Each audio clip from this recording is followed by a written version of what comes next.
the Sahyadri is a paradise in every respect. The misty mountains, the unique terrain, and lush greenery gives it a heavenly appeal. Spread across 6 states of the country, Western Ghats is a UNESCO World Heritage Site and one of the 8 biodiversity hotspots in the world. It hosts a large variety of endemic flora and fauna and influences the Indian monsoon, thereby nourishing its ephemeral rivers of the region. It supports the plantation agriculture of coffee and rubber in Malabar and the Konkan region.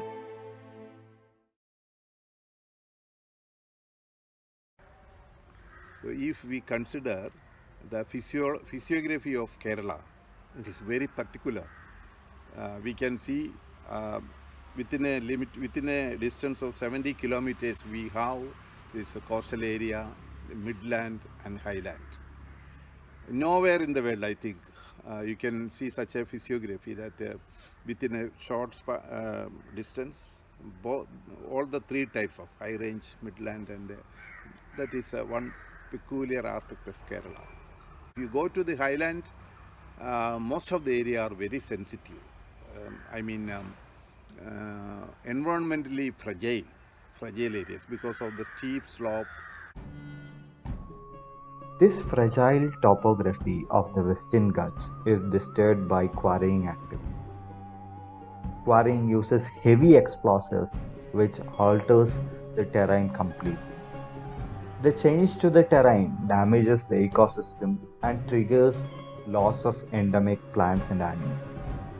The land is degraded beyond repair. The crowding of several quarries in small patches of the Ghats further adds to the damage.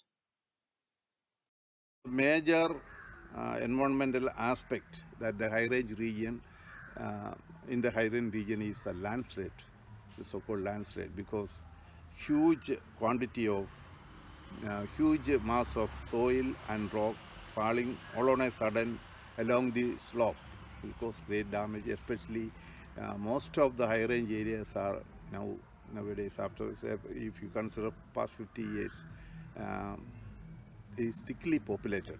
So damages to property, land, and also to human life uh, is is the final result of these landslides. So when we consider the high range area, we have this very sensitive, fragile environmental aspect.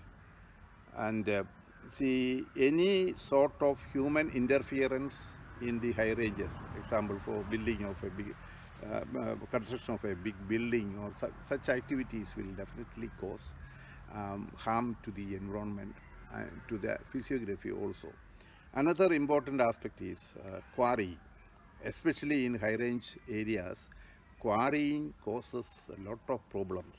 For example, uh, especially during the rainy season, if a minor trigger, minor tremor due to the quarrying or blasting may cause onset of a landslide, big landslide.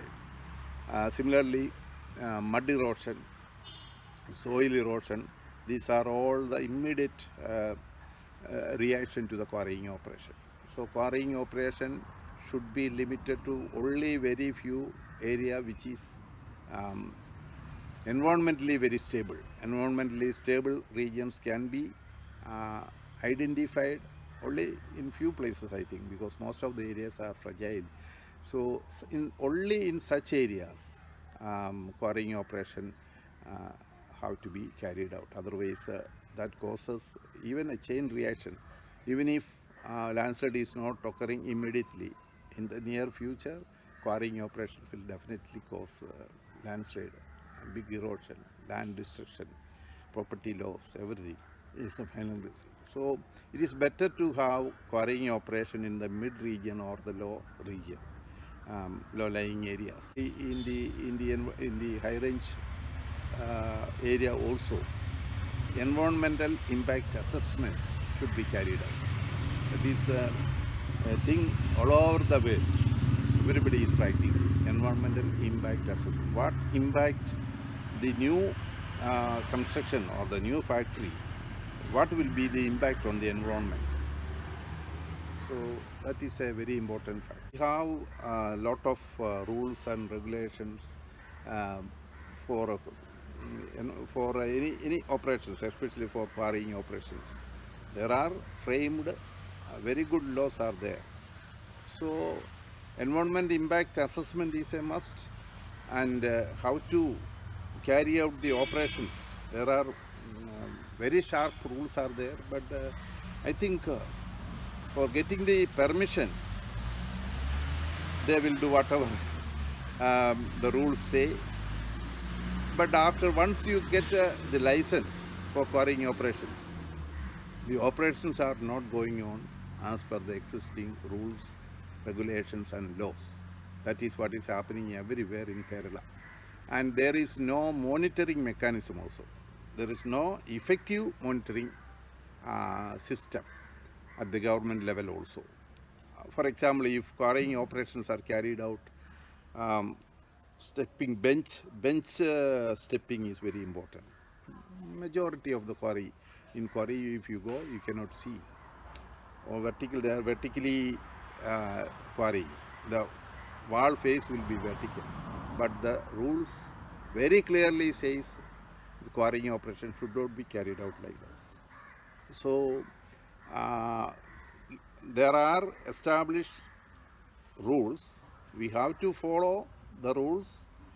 Then only you will get quarrying permission. But after getting quarrying permission, a very effective monitoring system should also be established by the government. Otherwise, the rules and regulations, they will very easily overcome that rules and regulations, and the quarry operations, the impact on the environment will be more. The existing rules cannot protect in a good manner. The environmental protection will not be taking place. So that is also a very important aspect of this quarry. The mining activities in the state of Kerala are regulated by the Kerala Minor Minerals Concession Rules 2015. The rules call for strict compliance norms getting a quarrying license. The depth below surface is limited to 6 meters, exceeding which proper benching or sloping is made mandatory. Safety norms like barricades and retaining walls are also made mandatory. In 2012, the Supreme Court in Deepak Kumar vs. State of Haryana made environmental clearance mandatory for all kinds of quarrying activity. In 2015, the Kerala High Court has reiterated this position.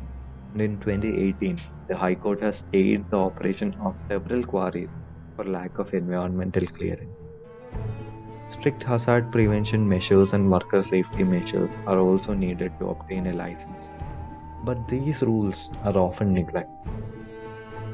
A Kerala Forest Research Institute survey found out that out of the 5,924 quarries that operate in Kerala, only 750 have the necessary permits from the Mining and Geology Department. This quarry is alleged to exceed the depth norms by several feet. And there are no protective barriers and worker safety to be seen. The limit of quantity of stones that can be quarried is also breached, and every day hundreds of trucks move quarried material from this. The frequent movement of trucks through rural roads damage the roads and also create dust and noise pollution. Government നിയമങ്ങൾ കർശനമാണ്. അവരുടെ നിയമത്തിന് സുതാര്യമായിട്ട് ഒരു പഴുതില്ലാത്ത നിയമങ്ങളാണ് government ഉണ്ടാക്കി വെച്ചിരിക്കുന്നത്. പക്ഷേ അതിനെ എങ്ങനെ മറികടക്കാമെന്നുള്ളതാണ് നമ്മുടെ എല്ലാ സർക്കാർ നിരൂപിച്ചാൽ ഇത് കൃത്യമായിട്ട് കണ്ടുപിടിക്കാൻ പറ്റും. പക്ഷേ ഇവിടുത്തെ പാറമട ലോബികളോ അല്ലെങ്കിൽ വ്യവസായികളോ അനുബന്ധ മറ്റ് ചെറുകിട അല്ലെങ്കിൽ വ്യവസായങ്ങൾ ഇങ്ങനെയുള്ള പ്രസ്ഥാനങ്ങൾ എപ്പോഴും ഈ നിയമം അവരനുസരിക്കുന്നില്ല. അതാണ് പാരിസ്ഥിതിക പ്രശ്നങ്ങളുടെ പ്രധാനമായിട്ടുണ്ടാകുന്നത്. അത് അവർ പരിധി കവിഞ്ഞ ടണ്ണ് വാഹനത്തെ കയറ്റി ടോറസ് പോലുള്ള വാഹനങ്ങൾ നമ്മുടെ പഞ്ചായത്ത് റോഡുകളിൽ ഒരിക്കലും കയറ്റാൻ പാടില്ലാത്ത വിധം ഉള്ള ഭാര ലോറികളാണ് ഇങ്ങനെ കോൺവേ ആയിട്ട് പോയിക്കൊണ്ടിരിക്കുന്നത്. അതുതന്നെ നമ്മുടെ റോഡുകൾ നശിച്ചു പോകുന്നു. രണ്ടാമതുള്ള പ്രശ്നം, ഈ പാറമട വന്നു കഴിഞ്ഞപ്പോൾ നമ്മുടെ മലയോര പ്രദേശങ്ങളിൽ ഈ കമ്പനം, അതായത് ഇലക്ട്രിക്കൽ തോട്ട പൊട്ടിച്ച് ഇത് ഭയങ്കരമായിട്ട് കമ്പനം ഉണ്ടാകുന്നു. ആ കമ്പനം കൊണ്ട് നമ്മുടെ കൃത്യമായിട്ട് വർഷങ്ങളായി ഉണ്ടായി വന്നിരിക്കുന്ന വെള്ളത്തിൻ്റെ സോഴ്സുകൾ തന്നെ മാറിപ്പോയിക്കൊണ്ടിരിക്കുന്നു. രണ്ടാമത് ഈ കമ്പനം മൂലം, അതിൻ്റെ ഈ വൈബ്രേഷൻ മൂലം ഈ പാറയുടെ പുറത്തും അതിൻ്റെ ഇടയിലുള്ള മണ്ണിലും വളർന്നു വരുന്ന മരങ്ങളുടെ വേരുകളിൽ വ്യത്യാസങ്ങൾ വന്ന് അത് കാലക്രമേണ അല്ലെങ്കിൽ അടുത്ത മഴ സീസണിലും കാറ്റും വന്നു കഴിയുമ്പോൾ പെട്ടെന്ന് പിഴുതുമാറുന്നു. അതുമാത്രമല്ല, പിന്നീടുണ്ടാകുന്ന ഏറ്റവും വലിയ പ്രശ്നം ഇതിൻ്റെ പൊടി. ഈ പൊടിപടലങ്ങൾ അന്തരീക്ഷത്തിൽ വ്യാപിച്ച് നമ്മുടെ പരാഗണം നടത്തേണ്ട ചെറുതേനീച്ച അല്ലെങ്കിൽ വൻതേന് ഇത് ആ ഭാഗത്ത് തന്നെ ഇല്ലെന്നായി വരികയാണ്. അപ്പം നമ്മുടെ കാർഷിക മേഖലയിൽ തന്നെ വലിയ ഒരു മാറ്റമാണ് ഇവിടെ സംഭവിക്കുന്നത്. കാരണം പരാഗണം നടന്നാലേ ഉൽപ്പാദനം ഉണ്ടാകുന്നുള്ളൂ.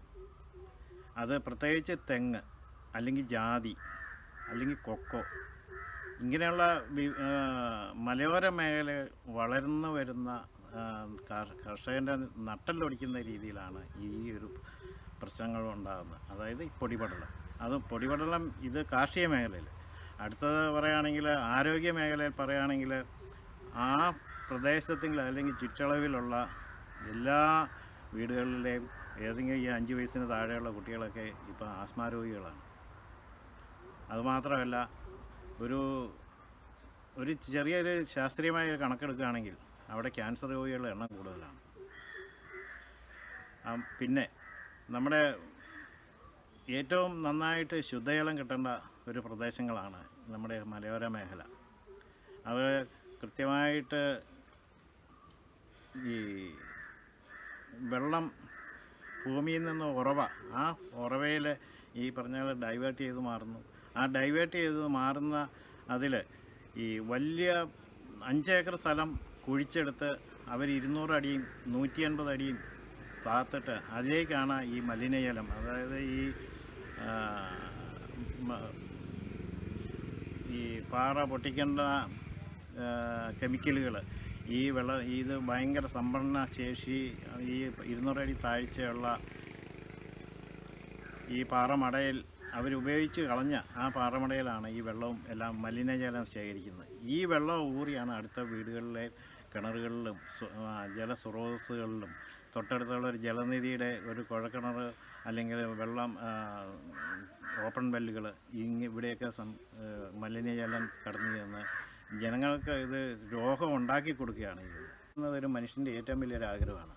ആ ഭവനം എപ്പോഴും നല്ലൊരു വീട് നിർമ്മിച്ചു. ആ വീട് ഈ പരിധി കവിഞ്ഞ് അവർ സ്ഫോടന ശക്തിയുള്ള മരുന്നുകളൊക്കെ ഉപയോഗിച്ച് അല്ലെങ്കിൽ അത് കൊണ്ടുണ്ടാകുന്ന കമ്പനം കൊണ്ട് പല വീടുകളിലെയും ഭിത്തികളും എല്ലാം വിണ്ട് അതിനകത്ത് വസിക്കാൻ പറ്റാത്ത രീതിയിലേക്കാണ് മാറിക്കൊണ്ടിരിക്കുന്നത്. ഇതിനെല്ലാം പുറകിലത്തെ കാരണം ഈ നിയമം അനുസരിക്കുന്നില്ല എന്നുള്ളതാണ്. പക്ഷേ നിയമം ഇവർക്ക് എല്ലാ സംവിധാനങ്ങളും അവിടെ ഒരുക്കി വെച്ചിട്ടുണ്ട്. ഡിപ്പാർട്ട്മെൻറ്റിൽ നിന്ന് ആൾ വന്ന് നോക്കുമ്പോൾ ഇതെല്ലാം കൃത്യമാണ്. പക്ഷേ അവർ മാറിക്കഴിഞ്ഞ് കഴിയുമ്പോൾ വീണ്ടും പഴയ സ്ഥിതി. അപകടങ്ങളുടെ ഒരു പരമ്പര തന്നെ ഇങ്ങനെയുള്ള പാറമടകളിൽ ഉണ്ടാകുന്നുണ്ട്. ഇതൊന്നും പൊതുജനം അറിയുന്നില്ല. അടുത്തുള്ള ഏതാനും കുറച്ച് ഇതുമായിട്ട് ബന്ധപ്പെട്ട അല്ലെങ്കിൽ ഇതുമായിട്ട് പ്രശ്നങ്ങളൊക്കെ ഉള്ള ആൾക്കാർ അറിയാം. ഇവിടെ കഴിഞ്ഞ ദിവസം ഒരു അപകടം ഉണ്ടായി, അല്ലെങ്കിൽ മറ്റന്നാളൊരു അപകടം ഉണ്ടായി. ഈ അപകടങ്ങളൊക്കെ ചിലപ്പോൾ പേപ്പറുകൾ വരുന്നുമുണ്ട്. പക്ഷെ എന്നിരുന്നാൽ പോലും അത് ഡിപ്പാർട്ട്മെൻറ്റിൽ നിന്ന് ഉള്ള അന്വേഷണം, കൃത്യമായ അന്വേഷണം, മുൻകൂട്ടി അറിയിച്ച് വന്നുള്ള അന്വേഷണം ഒരു പ്രഹസനമാണ്. അത് അറിയിക്കാതെ വന്ന് അതിൻ്റെ വീഡിയോകളും മറ്റും കാര്യങ്ങൾ എടുത്ത് അത് പബ്ലിക്കിനെക്കൂടെ ബോധ്യപ്പെടുത്തി ചെയ്യേണ്ട ഒരു കാര്യമാണ് ഒരു പാറമട അല്ലെങ്കിൽ അതുപോലുള്ള ഫാക്ടറികൾ. പക്ഷെ പക്ഷെ അതിവിടെ ഉണ്ടാകുന്നില്ല. അത് ജനപ്രതിനിധികളും ഇതിനകത്ത് ഒരു ഭാഗമായിട്ട് അവരെ സപ്പോർട്ട് ചെയ്യുന്നുണ്ടോ എന്ന് വരെയും സംശയിക്കേണ്ടിയിരിക്കുന്നു. അത് പഞ്ചായത്ത് തൊട്ട് മുകളിൽ നമ്മുടെ നിയമസഭ വരെയും ഉള്ള ജനപ്രതിനിധികൾ ഇതിൻ്റെ ഒരു ഭാഗമാണോ എന്ന് സംശയിക്കേണ്ടിയിരിക്കുന്നു.